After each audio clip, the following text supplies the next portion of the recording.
প্রচলন করেছিলেন সেটা সম্পর্কে আমরা জানবো ইনশাআল্লাহ। বাংলা তারিখ এটার পরিবর্তন হয় কখন? এটার পরিবর্তন হয় সূর্য যখন ওঠে, মানে আরবির বিপরীত। আরবি সূর্য ডুবলে তারিখ কী হবে? চেঞ্জ হবে, পরিবর্তন হবে। আর বাংলায় সূর্য উঠলে কী হবে? তারিখ বা দিন কী হবে?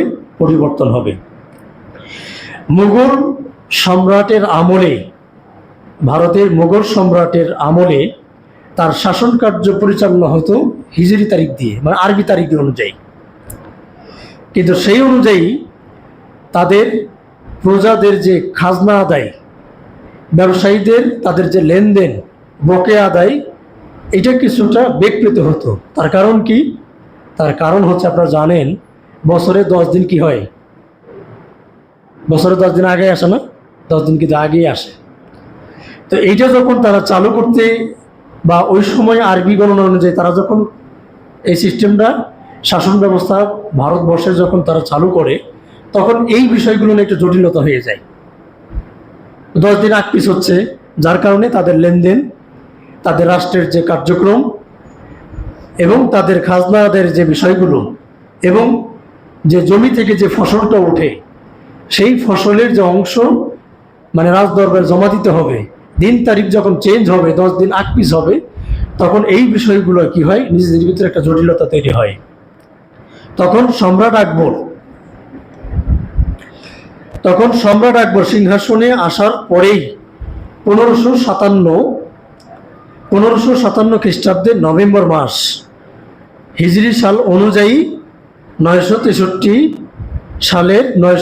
সালের মহরম মাসে, সেই সময় তিনি বাংলার শকাব্দ চালু ছিল। শকাব্দ কি?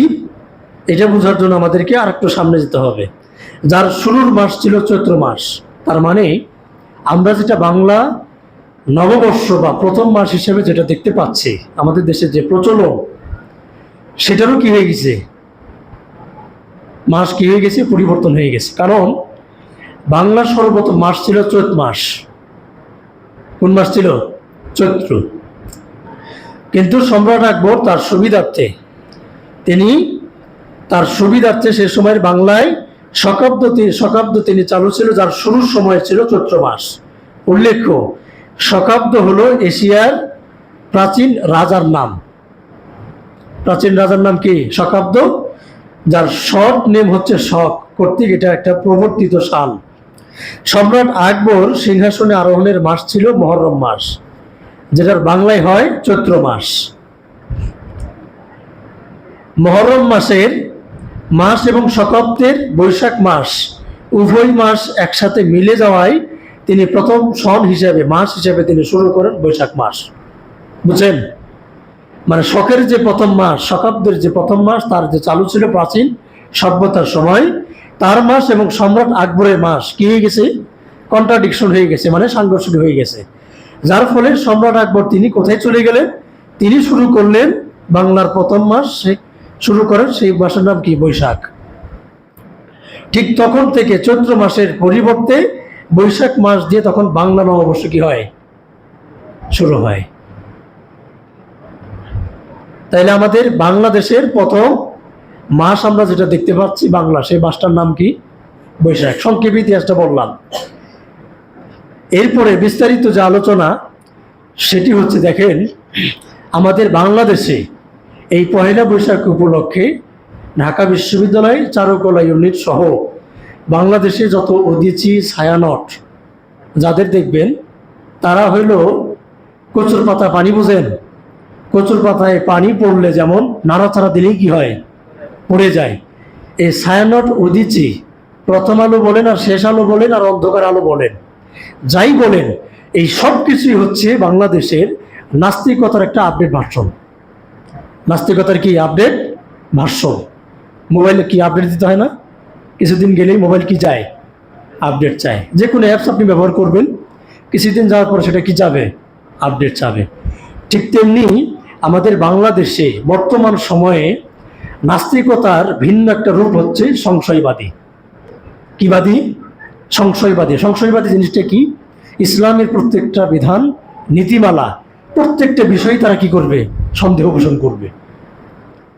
মানে খোঁজাখুঁজি করার চেষ্টা করবে, ভুল ধরার চেষ্টা করবে। ইসলামের প্রত্যেকটা বিধানই আমার পছন্দ হবে না। যেমন মনে করেন আমাদের ইসলাম সর্বপ্রথম কোন দেশে আসছে বলেন তো? মক্কা মদিনা, সেটা কোন দেশে অবস্থিত? সৌদি আরব। সারা পৃথিবীতে আগে তিনটা ভাগ ছিল। কয়টা? তিনটা। সারা পৃথিবীর ভাগ ছিল তিনটা। একটা হচ্ছে রোম, আর একটা হচ্ছে পারস্য, আর একটা হচ্ছে কি আরব। সে আরবের হচ্ছে একটা দেশ হলো কি সৌদি আরব। সেখানেই মক্কা মদিনা অবস্থিত। মক্কা মদিনা এবং সৌদি আরবে কিসাস বিধান, হত্যার পরিবর্তে হত্যা, এটা আছে না নাই? এখনো আছে। আবার কেউ যদি জিনা করে, গভর্নমেন্ট সরকার যদি জানতে পারে, তার বিচার আছে না নাই? আছে। এইটাকে পশ্চিমাদের একটা অংশ এবং বাংলাদেশের কিছু হলুদ মিডিয়া, তারা এটাকে ফলাওভাবে কি করে, তারা প্রচার করেন। কারণ তারা ইসলামের কি নয়, পক্ষে নয়। কারণ বাংলাদেশে যতগুলো মিডিয়া আছে, যত মিডিয়া আপনি দেখেন, প্রায় 50টার উপরে বেসরকারি চ্যানেল আছে। সরকারি চ্যানেল তো মাত্র একটা, বিটিভি। যখন সারা দেশের যুদ্ধ লাগে, তখন বিটিভির সংবাদ হইল দিনাজপুরের বাতাবি লেবুর দাম কমে গেছে। তাদের সংবাদ প্রচার মাধ্যম বুঝছেন তো? সারা দেশে যুদ্ধ লেগে যাচ্ছে, মনে করেন খাদ্য সংকট, জ্বালানি সংকট, চাঁদাবাজি, টেন্ডারবাজি, কোনো সংবাদই এই সরকারি এই রাষ্ট্র চ্যানেলে প্রচার হয় না। তার মানে ওই চ্যানেলটা কি? ওইটা হলো পকেট চ্যানেল। কি চ্যানেল? Pocket channel. যখন যারা আসবে তাদের গুণ কীর্তন গাওয়াই এই চ্যানেলের কাজ। সময়ের অসঙ্গতি, সমাজের বিশৃঙ্খলা, রাষ্ট্রের অসঙ্গতি, এটা কোনো কিছুই তারা কি করেন না, মিডিয়ার মাধ্যমে উপস্থাপন করে না। তাহলে আমরা যেটা দেখতে পাচ্ছি বা বুঝতে পারছি, সেটা হলো বাংলাদেশের বেশিরভাগ মিডিয়া, বা এক কথাই বলতে গেলে 98% বা 99% তারা সত্যকে কি করে না, প্রচার করে না। আমার আপনার সন্তান যদি মাদ্রাসায় পড়ে, যদি সে পড়া না বুঝে বা পড়া পারে না বা পারতেছে না, তখন আমরা মনে করছি যে হুজুর দুর্বল, হুজুর কি মাদ্রাসার শিক্ষক কি দুর্বল। আর আমার আপনার সন্তানকে যখন ইংলিশ মিডিয়ামে, বাংলা মিডিয়ামে, উন্নত কোনো স্কুলে যখন পড়াচ্ছি, তখন যদি তার ব্রেন দুর্বল হয়, তখন আমরা টিচার চেঞ্জ করছি। তখন আমি বুঝতে পারতেছি যে আমার ছেলেই কি দুর্বল, তার ব্রেন কম, মানে চিন্তা শক্তির পরিবর্তন তো বুঝতে পারছেন। আর আমাদের আলেমদের হচ্ছে দোষ বেশি। আলেমদের কি বেশি? দোষ বেশি। সেটা কিভাবে? হুজুরা যদি জোরে হাঁটে, তখন জনগণ বা আশেপাশে মানুষ যখন দেখে, তখন তার ধারণা জাগে হুজুরের মনে কোথায় দাওয়াত আছে, হুজুরের মধ্যে কি আছে কোথাও, এই জন্য জোরে জোরে যাচ্ছে, তাড়াতাড়ি যাচ্ছে। আবার যদি দেরিতে হাঁটে, স্লো হাঁটে, দেরিতে যদি যায়, তখন মনে করবে যে হুজুর মনে খাইছে বেশি, মানে হুজুরদের বিপদের শেষ নাই। এই যে আমাদের মসজিদ পরিচালনা হয়েছে, মনে করেন আত্মাহিজ জামে মসজিদ, এই মসজিদে একটা কমিটি আছে না? কি বলেন, কমিটি নেই? কমিটি আছে। এখন এই কমিটি যারা আছেন, পৃথিবীতে যে কোনো কাজ করার জন্যই কমিটি লাগে। যে কোনো জায়গায় অ্যাডহক কমিটি বলেন, পূর্ণাঙ্গ কমিটি বলেন, আংশিক কমিটি বলেন, দল চালাতে বলেন, সংগঠন চালাতে বলেন, সমাজ চালাতে বলেন, ইউনিয়ন পর্যায়ে বলেন, পৌরসভা পর্যায়ে বলেন, যে কোনো পর্যায়ে একজন নেতার প্রয়োজন হয়। নেতা ছাড়া জাতি কখনো তার সঠিক পথে কি হতে পারে না, পরিচালিত হতে পারে না। এখন মসজিদে যারা কমিটিতে যারা দায়িত্বে আছেন, তাহলে মসজিদের সব কাজ কি তিনি করবেন? তাহলে মুসল্লির কাজ কি? মসজিদ আবাদ বলতে আমরা কি বুঝি? আয়সা খালি নামাজ পড়ে চলে যাবেন, এটাই কি মসজিদ আবাদ করা? আল্লাহ রাসূল সাল্লাল্লাহু আলাইহি ওয়াসাল্লাম কি বলছেন? মান বানা লিল্লাহি মাসজিদান বানাল্লাহু লাহু বাইতান ফিল জান্নাহ। আল্লাহ রাসূল সাল্লাল্লাহু আলাইহি ওয়াসাল্লাম বলছেন, যে ব্যক্তি আখিরাতের উপর বিশ্বাস করে, আল্লাহর উপরে কি রাখে, বিশ্বাস করে, সে যেন আল্লাহর ঘরকে আবাদ করে। আবাদ করা মানে কি? আবাদ করা মানে আমরা কি বলছি বলেন তো? মসজিদের সার্বিক রক্ষণাবেক্ষণ, মসজিদ দেখভাল করা, মসজিদের খোঁজ খবর নেওয়া, মসজিদে কি প্রয়োজন সেটা কি করা, তলব করা, যারা পরিচালনা করছে তাদেরকে সহযোগিতা করা, এটাও আবাদের অংশ। আবাদের অংশ এটা নয়, বা এটার অনুবাদ কিন্তু সেটা এটি নয় যে আবাদ করা মানেই বুঝছি রড আর সিমেন্ট, ওই যে মসজিদ করে করে দেওয়া, আমাদের ব্রেনে ওটা চলে যাচ্ছে। জি না, এক কথায় মসজিদ সংশ্লিষ্ট যা কিছু প্রয়োজন সব কিছু কিসের অংশ বলেন তো? আবাদের অংশ, ইবাদতের অংশ। আজকে আমাদের সমাজে পর্দা নাই। এই যে পহেলা বৈশাখ, 14ই এপ্রিল পহেলা বৈশাখ আসছে, আজকে আর 3 দিন পরেই, আজকে 10 তারিখ, 14ই এপ্রিল পহেলা বৈশাখ। এই বৈশাখে দেখবেন নারীদের চলাফেরা, পুরুষদের চলাফেরা মনেই হবে না যে আমি বাংলাদেশে আছি। এটা যে মুসলিম অধ্যুষিত একটা দেশ, আমাদের বাংলাদেশ কিন্তু মুসলিম রাষ্ট্র নয়, মুসলিম অধ্যুষিত কি দেশ। কারণ এটা তো ইসলামী রাষ্ট্র না। ইসলামিক রাষ্ট্র? এটা তো ইসলামী রাষ্ট্র না। ইসলামী রাষ্ট্র যদি হইতো তাহলে এই যে যে পরিমাণ টেন্ডারবাজি, চাঁদাবাজি, জমি দখল, যে যার নাম ভাঙ্গিয়া সবকিছু দখল করছে, এটার একটার বিচার যদি হইতো বাংলাদেশে। বিশেষ করে দেখেন, একটা মেয়ের যখন বিয়ের বয়স হয় 15-16 বছরে, আমাদের বাংলাদেশের ভৌগোলিক অবস্থা অনুযায়ী আমাদের বাংলাদেশে মেয়েদের মানে প্রাপ্ত বয়স্কা উপনীত হয় কত বছর বলেন তো? 15-16 এরকমই তো। অন্যান্য দেশে, বিশেষ করে আরব মধ্যপ্রাচ্য এরিয়াতে বা দেশগুলোতে, তারা কিন্তু আরো আগে হয়ে যায়। এই ধরেন 12-13, মিশর, কাতার, কুয়েত, এই দেশগুলোতে আরো আগে হয়ে যায়। তার কারণ কি? তার কারণ হচ্ছে ভৌগোলিক একটা কারণ, দ্বিতীয়ত খাদ্যাভ্যাস। তারা যে ধরনের খাবার গ্রহণ করে এর ফলে শরীরে যে গ্রোথ, বেড়ে ওঠার যে শক্তি, এটা খুব দ্রুত তারা কি করে, শরীর বাড়ে। কিন্তু আমাদের বাংলাদেশে তো এরকম না, বাড়ে একটু দেরিতে। সেটাও ভৌগোলিক কারণে থাকতে পারে, খাদ্যাভ্যাসও থাকতে পারে। তবে আমি যে পয়েন্টটাতে আপনাদেরকে মানে বোঝানোর চেষ্টা করছি সেটা হলো, একটা ছেলের অনেকগুলো তার গার্লফ্রেন্ড থাকতে পারে, এটা আমাদের সমাজ অপরাধ মনে করে না। কিন্তু একটা মেয়ের যদি 15-16 বছর বয়সে যদি বিয়ে হয়ে যায়, তাহলে না জানে বাল্য বিবাহের আইনে তাকে ফেলিয়ে তাকে কি করা হবে, জেলে নেওয়া হয়। এখন আপনাদের কাছে যদি আপনার প্রশ্ন রাখি, সেটা হলো যে শরিয়া আইনে বাল্য বিবাহ বলতে কিছু আছে? কথা বলেন, কি বাল্য বিবাহ আছে? নেই। আমাদের জেনার কোনো আইন নেই বাংলাদেশে, নেশার কোনো আইন নাই, জ্বালানিরও আইন নাই। এই যে জ্বালানির সংকট দেখতে পাচ্ছেন, এটা সংকট আসলে কি সংকট বলেন তো? বাংলাদেশে যে পরিমাণ রিজার্ভ ছিল আর যা আছে তা দিয়ে আগামী 3 মাস চলা যাবে, এরকম কোনো কথা বা এই ধরনের কথা আমাদের সরকারের যারা রাষ্ট্রের দায়িত্বে আছেন কেউ বলে নাই, বলছে তো। আবার কেউ বলছেন রাস্তাঘাটে আপনারা যেটা দিবেন সমঝোতার ভিত্তিতে, সেটা কিন্তু কি নয়, চান্দা নয়, এটা হাদিয়া। সেটা কি হাদিয়া। একটা ঈদ পার করে আসছি, সামনে আর একটা ঈদ আছে, দেখেন কি পরিস্থিতি হয়। কারণ আমরা বাঙালি জাতি, এই জাতি কখনো কি নয়, সহজেই সংশোধন এবং ভালো হবার জাতি নয়। সব দেশ যুদ্ধের পরে পায় সোনার খনি। পৃথিবীতে যে কোনো দেশ যুদ্ধের পরে কি পায়? সোনার খনি। আর আমাদের বাংলাদেশ যুদ্ধ এবং স্বাধীনতার পাইছে কিসের খনি? চোরের খনি। যখনই যারাই যেভাবেই রাষ্ট্রের দায়িত্ব যখন আসে, তখন মেইন পয়েন্ট হয় চেতনা দিয়ে শুরু। এই চেতনা করতে করতে মনে করে 5 বছর শেষ। স্বাধীনতায় কারা ছিল, কারা ছিল না। দেখেন, এই যে আগস্টের পরে একটা নির্বাচন আমাদের হইল আমাদের দেশে, হওয়ার পরে জনরায় যেটাকে বলছি, জনরায় তো বুঝেন, মানে বেশিরভাগ মানুষ যেটার পক্ষে একটা কি করছেন, একটা রায় দিচ্ছেন। সেই রায় নিয়ে আমাদের বাংলাদেশের সর্বোচ্চ সংবিধান বা যেখানে রাষ্ট্রের গুরুত্বপূর্ণ, সবচেয়ে গুরুত্বপূর্ণ যে জায়গাটা, যেখানে সবকিছু কি হয়, বিধি নীতিমালা আইন প্রণয়ন হয়, সে জায়গার নাম কি? জাতীয় সংসদ ভবন। সেখানে দেখেন কি চলছে, মনে হচ্ছে এরকম কোনো কিছু হয়ই নেই, মনে হচ্ছে কি কিছু হয়ই নেই, এরকম একটা ভাবসাব মনে হচ্ছে। তাহলে একটা গণরায়কে ক্ষমতা পাওয়ার পরে বা দায়িত্বে আসার পরে আমরা সেটাকে বৃদ্ধাঙ্গুলি দেখাচ্ছি।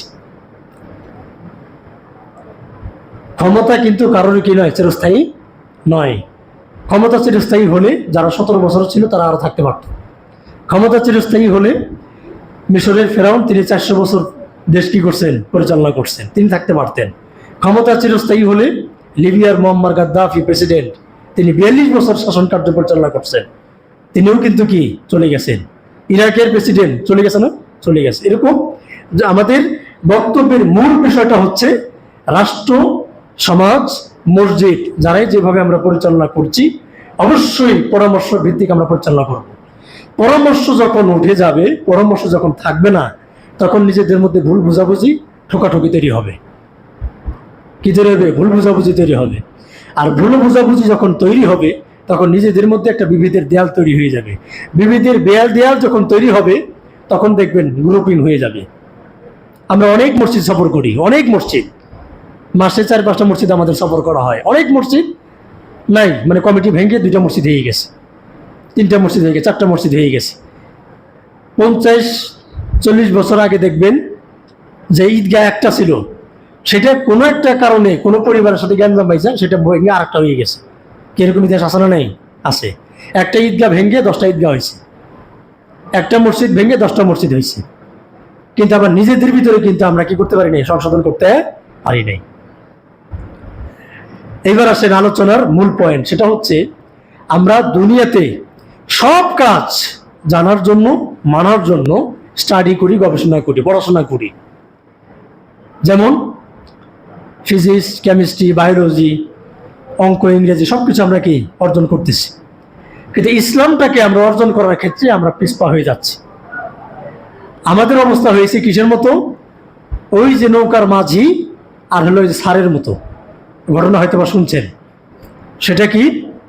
এক শিক্ষিত স্যার, পণ্ডিত মানুষ, তিনি নৌকা পাড়ি হচ্ছেন, নৌকাতে উঠছেন। ওঠার পরে নৌকা কিছু দূর যাওয়ার পরে তখন ওই পণ্ডিত সাহেব, ওই স্যার ওই মাঝিকে জিজ্ঞেস করছে, মাঝি তুমি কি অঙ্ক জানো?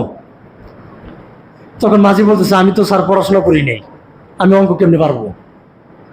পরে ওই স্যার বলতেছে, আমি তো দেখতেছি তোমার জীবন 4 আনাই মিশে। মানুষের জীবন কয় আনা বলেন তো? 16 আনা আমরা বলি না? মানুষের জীবন 16 আনা। এটা একটা রূপকথ্য, বাস্তবে কিছু নাই। কিন্তু যে ঘটনা বলছি এখানে শেখার একটা পয়েন্ট আছে, এই জন্য এটা উল্লেখ করা। তো নৌকা কিছু দূর গেল, যাওয়ার পরে ওই শিক্ষিত স্যার আবার মাঝিকে জিজ্ঞেস করছে, মাঝি তুমি কি ইংরেজি জানো? তখন মাঝি তো মাথা গেছে গরম হয়ে। মানে কোনো মানুষকে যদি এক প্রশ্ন 2বার 3বার করেন, মাথা মেজাজ কি গরম হয় না ঠান্ডা হয়? কি হয়? গরম হয় না ঠান্ডা হয়? গরম হয়। তো বলছে, স্যার আপনি কথা বলেন না, আমাকে সুন্দরভাবে নৌকা চালাইতে দেন। আমি তো বললামই যে আমি পড়াশোনা করি নাই, এই জন্য তো নৌকার মাঝি আজকে। তখন ওই পণ্ডিত বলতেছে যে, মাঝি আমি তো দেখলাম তোমার জীবন 16 আনার ভিতরে 8 আনাই মিশে। মানে 4 করে কি হচ্ছে? কমতেছে। আবার কিছু দূর নৌকা চলার পরে আবার বলতেছে, মাঝি তুমি কি ইংরেজি জানো? অঙ্ক, ইংরেজি, বাংলা মানে 3টা প্রশ্ন করছে। 3 প্রশ্ন 4 করে কমে গেছে কত? 12 আনা। তাহলে 16 আনার ভিতরে গেছে কয় আনা বলেন তো? 12 আনা। তার রইল কত? 4 আনা। এরপরে নৌকা চলছে কিছু দূর, যাওয়ার পরে তখন মাঝি তার স্যারকে বলছে, স্যার আপনি কথা বলেন না, চুপচাপ বসে থাকেন। আমি পড়াশোনা করি নাই, আমি মূর্খ একজন মানুষ, এই জন্য আমি আজকে নৌকার মাঝি।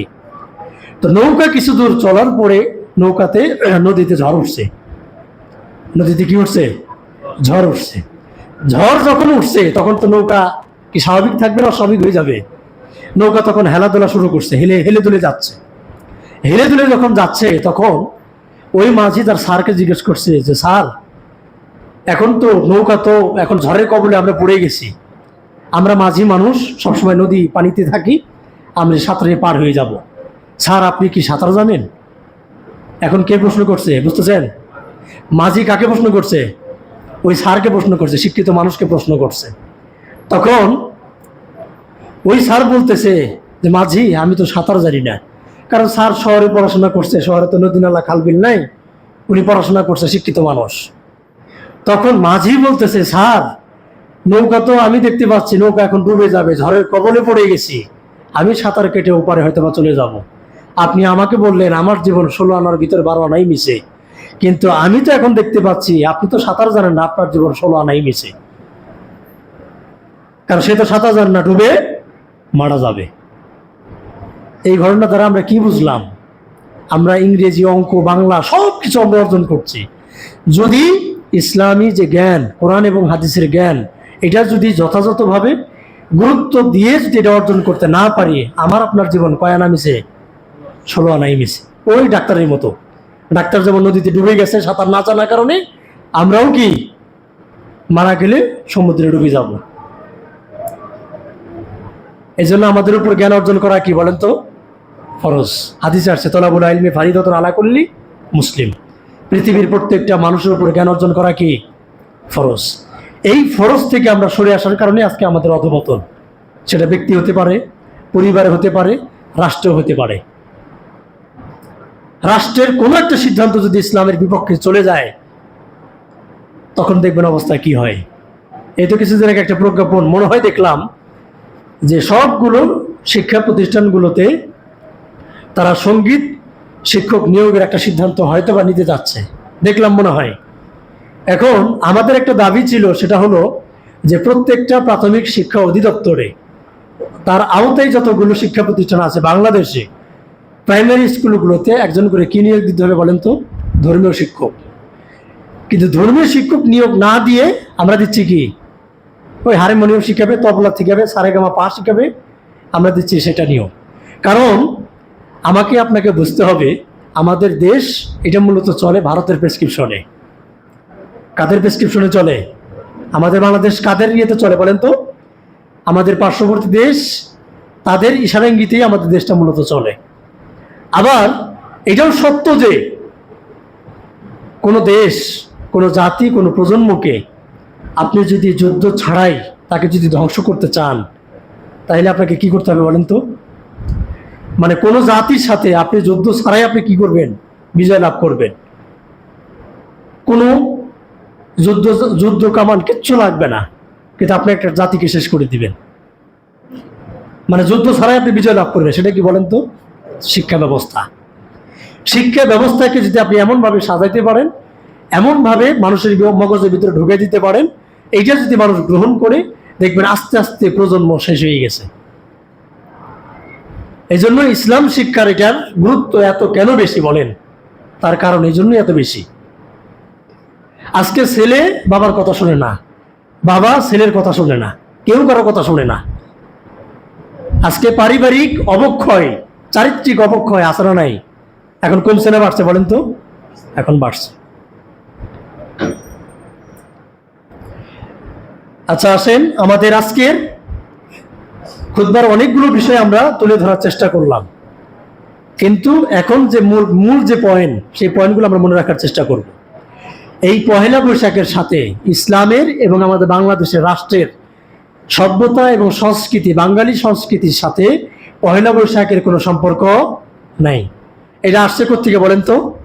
ভারত থেকে। ভারতের মোগল আমলে একটা প্রথা চালু ছিল। এইটা তারিখ চালু করেছিল কে? মোগল আমলে। এরপরে সম্রাট আকবর তিনি কি করলেন? পহেলা বৈশাখের প্রথম দিনেই তারা কি করতেন? খাজনা আদায় করতেন, ব্যবসায়ীরা হাল খাতা করতেন। এটা এখনো গ্রাম অঞ্চলে আছে। গ্রাম অঞ্চলে কি সিস্টেম আছে? হাল খাতা। এই হাল খাতার দিন কি হয়?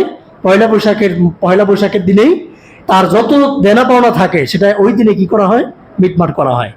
ওইটাই ওই মোগল আমল থেকেই, সম্রাট আকবর থেকেই এই হাল খাতার প্রচলন ঘটে, যেটা বাংলাদেশে আমাদের আসছে।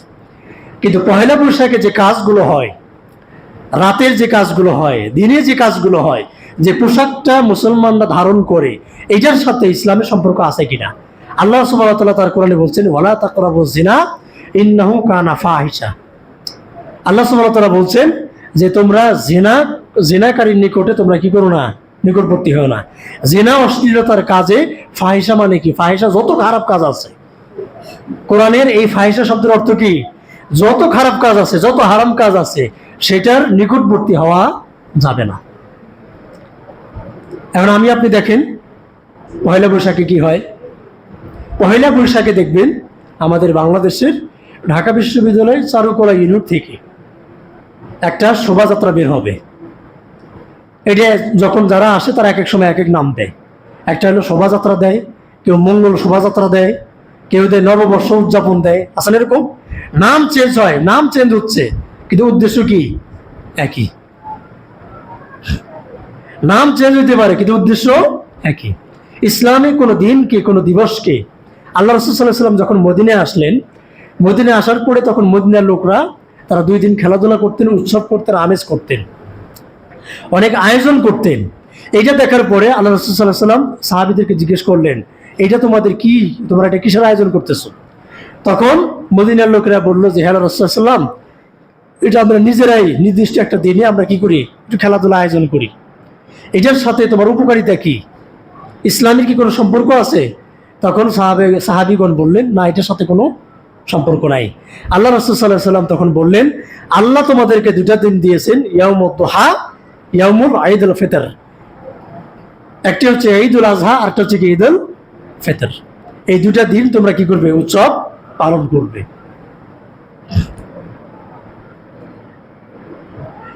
নতুন বছরের সাথে মুসলমানদের কল্যাণের কোনো বিষয় মানে নিহিত আছে কিনা?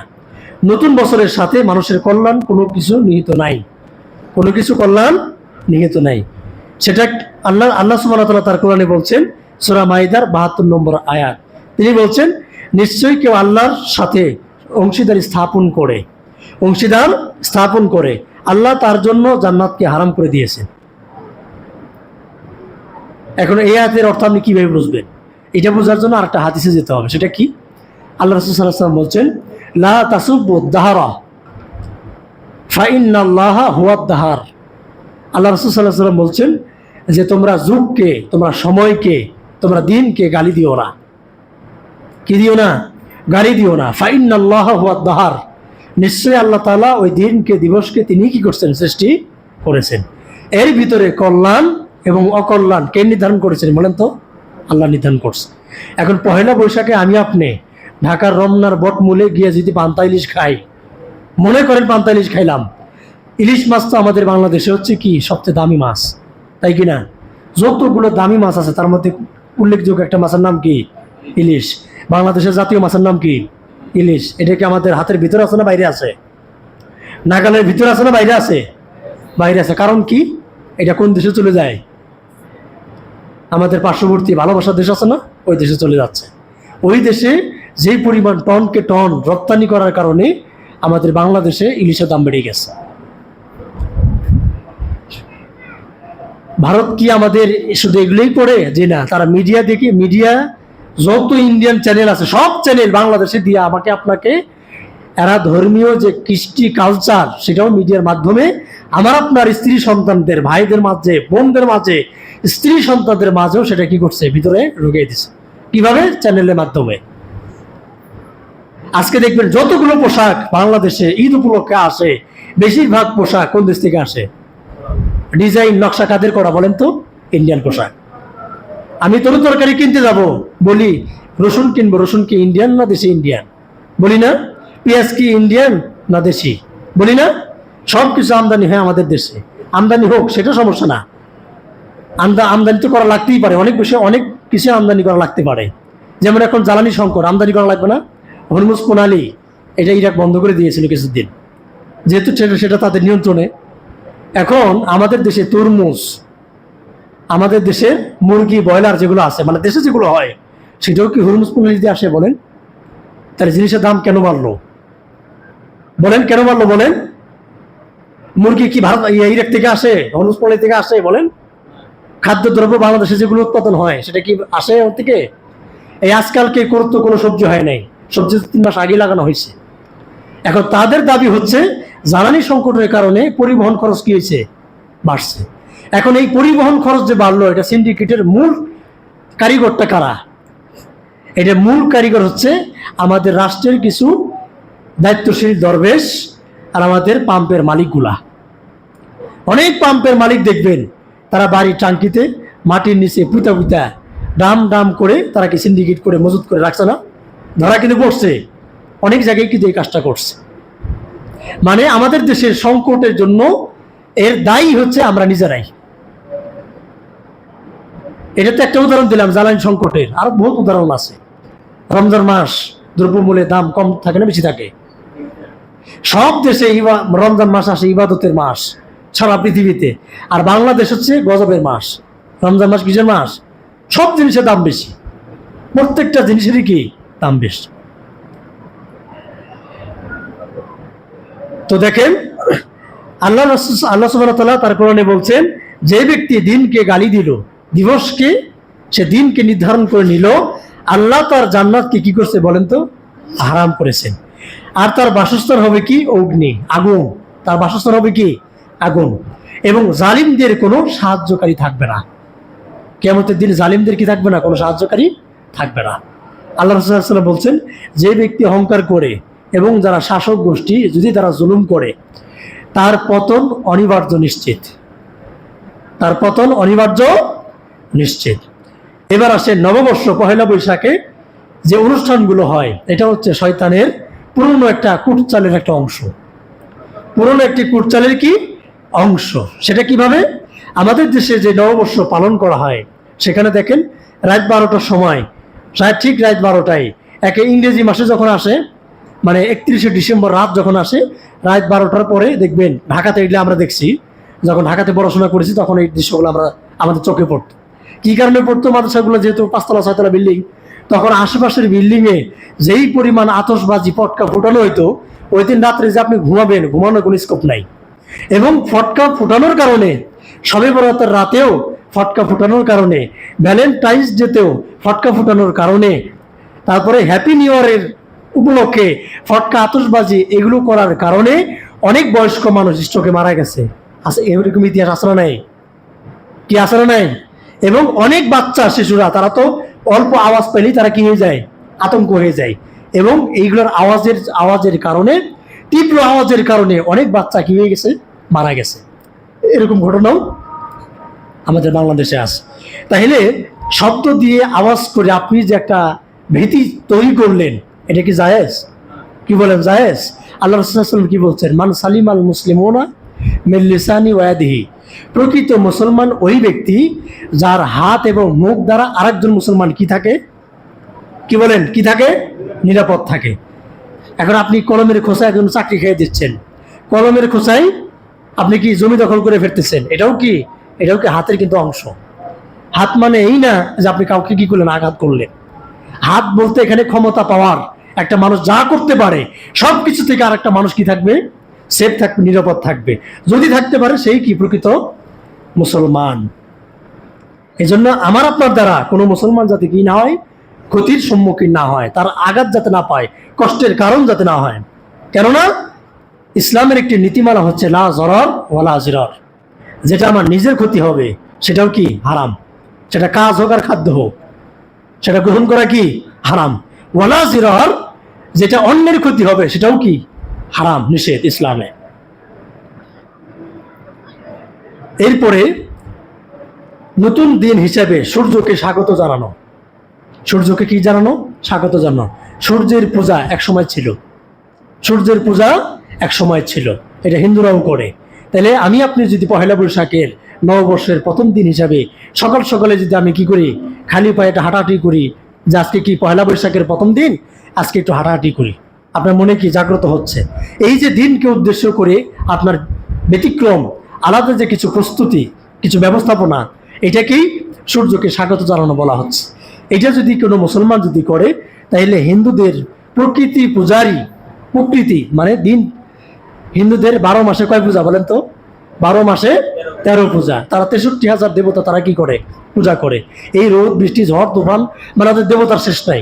ঠিক তেমনি তার মধ্যে একটা হচ্ছে কি, এই বৈশাখী উদযাপনেও হিন্দুদের একটি কালচার এর সাথে জড়িত আছে, প্রকৃতি পূজারী যেটাকে বলা হচ্ছে। আদিম সময় মানে একদম মানুষের সূচনা লগ্ন থেকেই শুরুর দিকে এই আদিম সময়েও কি ছিল? প্রকৃতি পূজা, সূর্য পূজা। প্রাচীনকালেও এই ধরনের পূজা বিভিন্ন জাতি এটা কি করতো? পালন করত। এরপরে পহেলা বৈশাখে আরেকটি যে কাজটা হয় সেটা হচ্ছে নারীকে জড়িয়ে বিভিন্ন অশ্লীলতা, নারীকে জড়িয়ে বিভিন্ন অশ্লীলতা। আল্লাহ রাসূল সাল্লাল্লাহু আলাইহি ওয়াসাল্লাম নারীদের ব্যাপারে কি বলছেন? যে আমি পুরুষের জন্য সবচেয়ে বড় ফিতনা রেখে যাচ্ছি কিয়ামতের আগে। সেটা কি? কথা বলে, সেটা কি? নারী। কিয়ামতের আগে মুসলমানদের জন্য সবচেয়ে বড় ফিতনা তিনি রেখে গেছেন বা বলেই গেছেন, ভবিষ্যৎবাণী করে গেছেন, সেটার নাম কি? নারী। আজকে দেখেন এই নারীর কারণে আজকে জাতি দিকভ্রান্ত হয়ে যাচ্ছে, নারীর কারণে একটা পুরুষ কি হয়ে যাচ্ছে, ধ্বংস হয়ে যাচ্ছে, নারীর কারণেই বিবাহ বহির্ভূত সম্পর্কে জড়িয়ে যাচ্ছে। নারী যদি সুযোগ না দেয়, পুরুষ কিন্তু সুযোগ নিতে পারে না।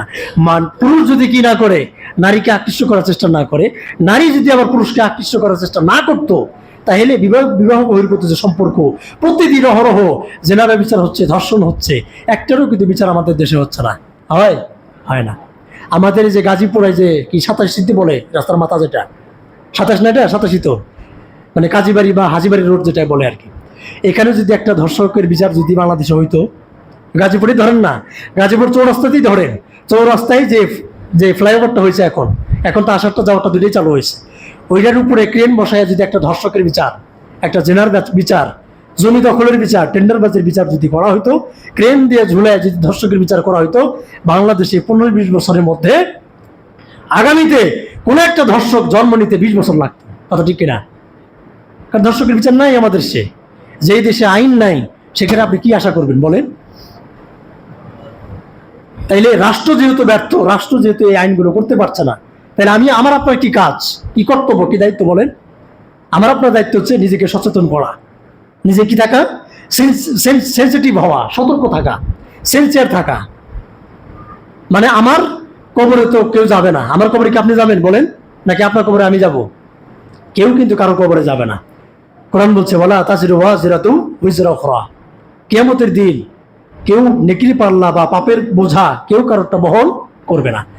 এখন আমার আপনার যেটা করতে হবে সেটা হচ্ছে যে এই বিষয়গুলোর ব্যাপারে নিজের পরিবারকে কন্ট্রোল করা, নিয়ন্ত্রণ করা, ছেলে মেয়েকে কন্ট্রোল করা, এগুলোর ব্যাপারে আমাদের কি থাকতে হবে, সচেতন থাকতে হবে। সচেতন থেকে তাদেরকে কি করতে হবে, এই পহেলা বৈশাখ সহ বিবাহ বহির্ভূত সম্পর্কের সাথে জড়িয়ে যায় এরকম যে ইস্যু যতগুলো বিষয় আছে, সবগুলো বিষয় তাদেরকে কি থাকতে হবে বলেন তো, বিরত রাখতে হবে। এরপরে পহেলা বৈশাখে গান বাজনা বাদ্যযন্ত্র যা কিছু করা হয়, এগুলো ইসলামের সাথে কি সরাসরি কি সাংঘর্ষিক, এগুলো পহেলা বৈশাখে করা যাবে না, এগুলো সম্পূর্ণ কি হারাম। আল্লাহ রাসূল সাল্লাল্লাহু আলাইহি ওয়াসাল্লাম বলছেন, আমার উম্মতের মধ্যে কিছু লোক হবে যারা ব্যভিচার, যারা কি হবে, ব্যভিচারী, জেনার সাথে জড়িত থাকবে, এবং রেশমি পোশাক তারা পরিধান করবে, এবং মদ এবং বাদ্যযন্ত্রকে তারা হালাল মনে করবে। বাদ্যযন্ত্রকে কি মনে করবে, হালাল মনে করবে। হাদিসটা বুখারীতে আসছে, বুখারীর হাদিস। বাদ্যযন্ত্রকে হালাল মনে করবে। আজকে গান বাজনা, বিয়ে অনুষ্ঠান মানেই কি 3 দিন ভরা কি হবে, গান বাজনা চলবে। বিয়ে মানেই গান বাজনা, কোন অনুষ্ঠান মানেই কি গান বাজনা। এই জন্য পহেলা বৈশাখ হারাম হওয়ার জন্য উল্লেখযোগ্য যে কারণ, সেটাকে আমরা যেটা বলছি তার 1 নম্বর কারণ, খুতবা একদম শেষ পর্যায়ে, যেহেতু সময় শেষ, শুধু পয়েন্টগুলো আমরা উল্লেখ করছি। 1 নম্বর, শিরকপূর্ণ অনুষ্ঠান। পয়লা বৈশাখ উদযাপন করে যেটা করা হয় সেটার 1 নম্বর কারণ, এটা শিরক হওয়ার কারণ হচ্ছে শিরকপূর্ণ অনুষ্ঠান, চিন্তাধারা এবং সঙ্গীত পরিবেশন করা। 2 নম্বর, এটা হারাম হওয়ার কারণ হচ্ছে এটাতে নগ্নতা, অশ্লীলতা, ব্যভিচারপূর্ণ অনুষ্ঠান করা হয়। 3 নম্বর, গান ও বাদ্যপূর্ণ অনুষ্ঠান করা হয়। কি গান বাজনা হয় না? এসে বৈশাখ আমি আপনি কোলাগুলি করি, এসে বৈশাখ একটা স্লোগান আছে দেখবেন, একটা কি আছে, একটা শ্লোক আছে, একটা স্লোগান আছে, তারা বলে এসে বৈশাখ আসেন আমি আপনি কি করি, কোলাগুলি করি। এই ধরনের যতগুলো মানুষকে আকৃষ্ট করার মতো যে স্লোগান, থিম এবং থিওরি আমাদের দেশে যেগুলো আছে, সবগুলোই কি জেনাকে আকৃষ্ট করারই কি সামিল। 4 নম্বর, সময়কে কি করে অপচয় করে, সময় অপচয়কারী এবং বাজে কথা এবং কাজকে এটা কি করে অন্তর্ভুক্ত করে। সর্বশেষ, এটা থেকে বেঁচে থাকার জন্য আমাদের করণীয় কি? 1 নম্বর, আমাদের দেশের শাসক গোষ্ঠীর দায়িত্ব হবে এটাকে আইন প্রয়োগ করে নববর্ষের যাবতীয় অনুষ্ঠান কি করা, নিষেধ করে দেওয়া, নিষিদ্ধ ঘোষণা করা। এটাকে রাষ্ট্রীয়ভাবে পালন করার কি নাই, সুযোগ নাই। কেউ ব্যক্তিগতভাবে যদি করে, পাড়া মহল্লার উদ্যোগে যদি কেউ করে, সেটা তার ব্যাপার, সেটা কি তার ব্যাপার, কিন্তু রাষ্ট্রীয়ভাবে কি করতে হবে, এটাকে নিষিদ্ধ ঘোষণা করতে হবে। 2 নম্বর, যেসব ব্যক্তি নিজ নিজ ক্ষেত্রে কিছুটা ক্ষমতাধর এবং অধিকারী ব্যক্তি, তাদের কর্তব্য হচ্ছে অধীনস্থ ব্যক্তিদেরকে এই কাজ থেকে কি রাখা, বিরত রাখা। যেমন আজকে আমরা ইয়া তাওহীদ মসজিদে আসছি, আমরা খুতবা দিচ্ছি, আলোচনা করছি, আপনারা শুনতেছেন। আমাদের খতিবদের কাজ হচ্ছে আপনাদেরকে পয়লা বৈশাখ উপলক্ষে আপনাদের কি করা, সতর্ক করা, এটার উপদেশ দেওয়া, এটা ভালো মন্দের দিকগুলো তুলে ধরা। তুলে ধরলে হবে কি, মানুষ কি করে পয়লা বৈশাখ সম্পর্কে জানবে, এটা কোত্থেকে আসলো, কারা বলেছিল, বাংলাদেশে কিভাবে আসলো। এটাকে যেই কাজগুলো আছে সব কাজ থেকে আমাদের কি থাকতে হবে, বিরত থাকতে হবে। 3 নাম্বার, মসজিদের ইমামগণ তারা মুসল্লিদের কি করবেন? সতর্ক করবেন, বিরত থাকার জন্য তারা কি করবেন? উপদেশ দিবেন। 4 নম্বর করণীয়, ব্যক্তিগতভাবে নিজেদের যে পরিবার, নিজের সন্তানকে পয়লা বৈশাখের যাবতীয় অশ্লীল বেহায়াপনার কাছ থেকে নিজেদের কি করে পরিবারকে রক্ষা করতে হবে। 5 নম্বর সর্বশেষ, আল্লাহ সুবহানাহু ওয়া তাআলা আমাদেরকে কি করবেন? সবাইকে তার আনুগত্য করার উপরে কি করুন? আমাদের প্রতিষ্ঠিত থাকার তৌফিক দান করুন, বলেন আমিন। ইসলাম আমরা জানি, ইসলাম মানে কি করা? মেনে নেওয়া। ইসলামের একটা অর্থ কি? মেনে নেওয়া। ইসলামের আরেকটা হচ্ছে কি? ইসলামের আরেকটা অর্থ হচ্ছে আনুগত্য করা। আমি আপনি মুসলমান হইলাম, আমি আপনি সালাফি আকীদা গ্রহণ করলাম, কোরআন হাদিস সহিহ হাদিস চর্চা করলাম। ইসলামের আরেকটা অর্থ মনে রাখবেন, ইসলাম কোরআন হাদিসের আরেকটা বোঝার জন্য অর্থ হচ্ছে কি? আনুগত্য করা। আপনি দুনিয়ার সব কিছু জানলেন, দুনিয়ার পণ্ডিত আপনি, ইসলাম সম্পর্কে অনেক কিছু জানলেন, কিন্তু আপনার ভিতরে কি নাই?